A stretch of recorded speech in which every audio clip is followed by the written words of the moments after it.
Hey guys, what is going on? It's Nem again, and this time I'm going to do a quick top speed test on my Yamaha Xmax 300. And then to do that, I'm going to be using this app. It's called the Speedometer. That's just its name, and it's a pretty reliable app actually. So I'm gonna test this in kilometers, and then we'll convert that to miles, just because kilometers are a bit more accurate or detailed, I should say. So I'm about maybe a half a mile away from the highway, so let's get actually onto the highway and then let's see how the Yamaha does. I've never tested its top speed, so I'm kind of curious to see how it will do. I've taken the Xmax on the highway actually, and that's actually when I got it. I traveled to Kansas City, which is about 600 or so miles away from where I live in northern Illinois, and I went to see it. I liked it. I picked it up, and then I rode it back home 600 miles in one day, and most of that time I was spending on the highway.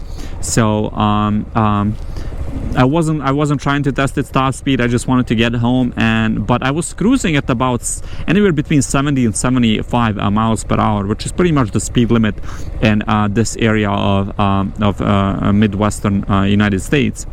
And the bike behaved extremely well. I was actually shocked how well it handled and how stable it was. I think the highest I got it up to was around 80 miles per hour, which is just a tad under 130 kph. And again, it was super stable and it did a really good job. Not sure if you guys can see this, but on this little lamp here at the bottom corner, the max speed that I ever went with this app was 135.3 kph, which is roughly about 80, maybe 80, I don't know, 5-ish miles per hour.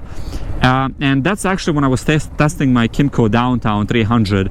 I got it up to 135, and I felt like the Kymco could give me another maybe 5, even maybe 10 kilometers per hour.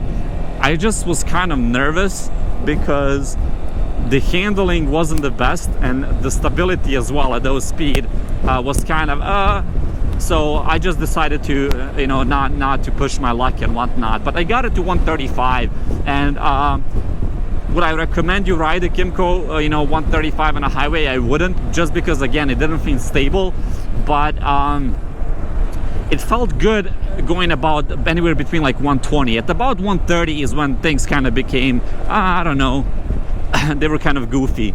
But 120 I think is plenty. So I'm just kind of curious to see how the Xmax will do in comparison, just because it lacks a couple of horsepower compared to the Kymco.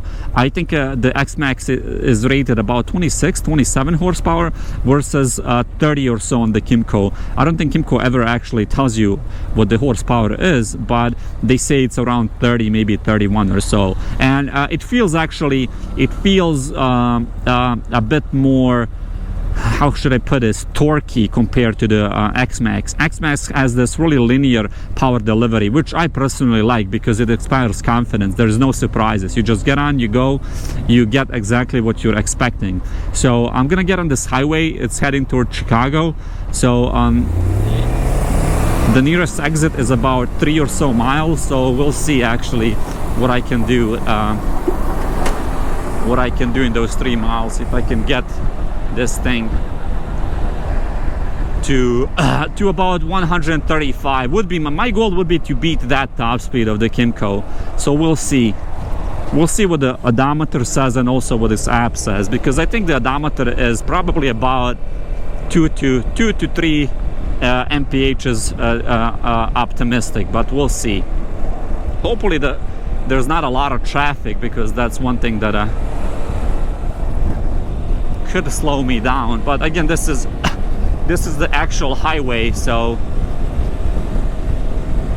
and I'm hoping that there isn't a lot of trucks. Well, I'm up to 80 right now. There is a couple of trucks there, so we'll see how this goes.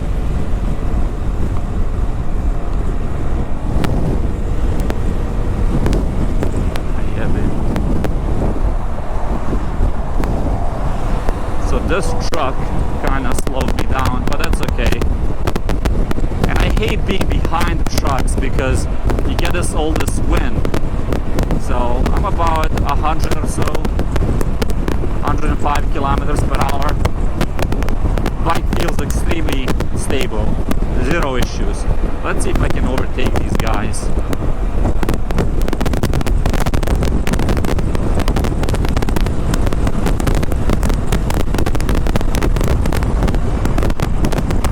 So things are getting kind of shaky, and that's just because I have these trucks here next to me.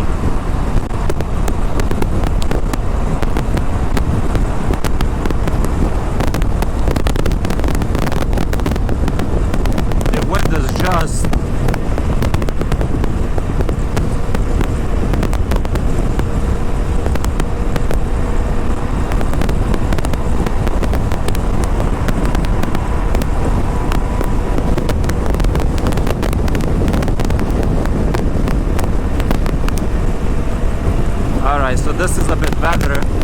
There's no trucks. 130.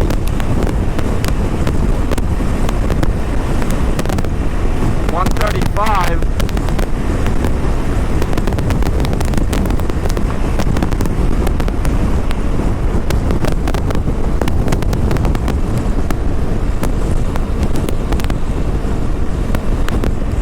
Alright, so I think that's all the bike actually could give me.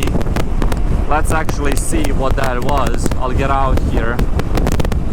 It's kind of windy right now actually, so this isn't really confidence expiring, and that's why I was kind of being quiet. I was just trying to focus on going straight. And when you have a lot of trucks around you, you just get that wind. It's kind of annoying actually. But it looks like I got 138 kphs that time, and I felt like, oh no, great, I got the low fuel indicator.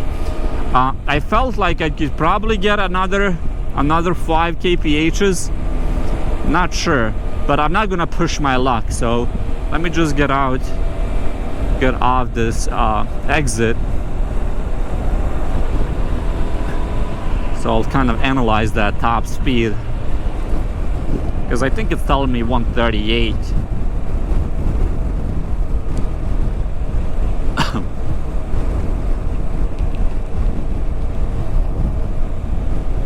That's one thing that I was kind of worried about, is just kind of getting out on the highway and there being a ton of trucks, which there always are.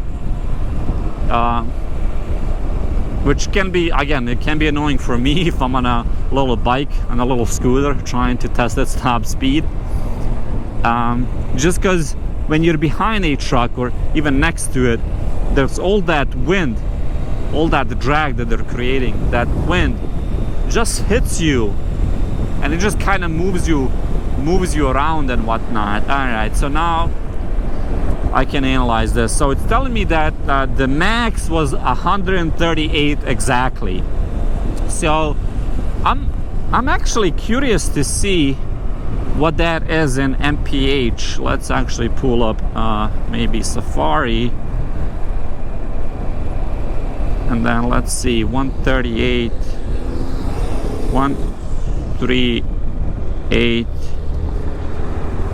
kph to mph. Let's see what that is. My internet is a bit, so it's telling me that's 85.7 miles per hour, so about 86 miles per hour, which that's actually pretty good, to be quite honest. I wasn't actually paying attention to the speedo. I was more looking at the speedometer on my phone. But 86 miles per hour, I feel like is actually pretty good. Not sure what the Yamaha rates the top speed. I think they rated at 90, and I'm assuming that the bike can probably do 90, but that's probably pushing it and whatnot. As far as how the bike handled when I was doing whatever 85 or so, to be quite honest, the bike felt really stable. It's just that all that wind from those trucks was kind of moving me around and whatnot. So that's never a good thing. but the bike felt extremely stable actually, and then I couldn't hear any of the engine.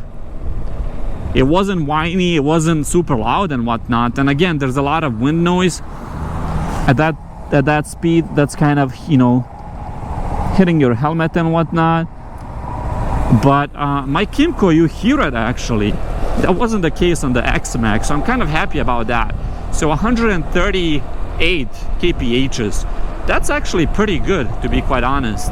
I'm kind of happy with that. So basically what that means, I guess, the purpose of this test was the 300cc Xmax is capable of, you know, going up on the highway. As I was telling you guys, when I was doing about 125 kph, the bike was super smooth and extremely stable. And that's pretty much all you need when you're on the highway. If you're cruising at about 125, you're good. And I felt like 125 is what, roughly about maybe 77, 78 miles per hour. That's pretty much all you need. You're fine even if you're going about 115 and whatnot, which is anywhere between like 70 and 75 kph. And I feel like that's where this bike personally shines. It doesn't need anything other than that. All you need is, that's pretty much all you need, about 75 mph. And then you also have another, probably another, I don't know, 10 to 15 miles per hour if there is a need for whatever reason. If you need to overtake somebody who is, I don't know, going extremely slow and whatnot. But yeah, so I'm actually extremely happy with that. Hopefully this test was somewhat useful for you guys. I'm actually gonna pull up into this parking lot here. This is a really nice park here. A lot of people come, they run, jog, go bird spotting and whatnot. So I'll pull up over here, and I guess that'll be it for this video. If you guys have any other questions, just let me know. I was thinking about doing a couple of like acceleration runs. I'm not sure if those would be valuable to anybody. If so, you can just let me know and I'll be happy to do those. But yeah, that's I guess pretty much for this video. If you guys again have any questions, just let me know and I'll be happy to answer them and whatnot. And I'm hoping to actually do kind of a comprehensive review on the Xmax and just kind of my overall experience, because I put about, so it's at about 3,000 miles now. So I put almost 2,000 miles on it actually in the last maybe just a few weeks. 2 weeks, 2.5 weeks. And I guess a majority of those, that mileage came when I was coming back from Kansas and whatnot, or Kansas City. But yeah, that's pretty much it for this one, guys.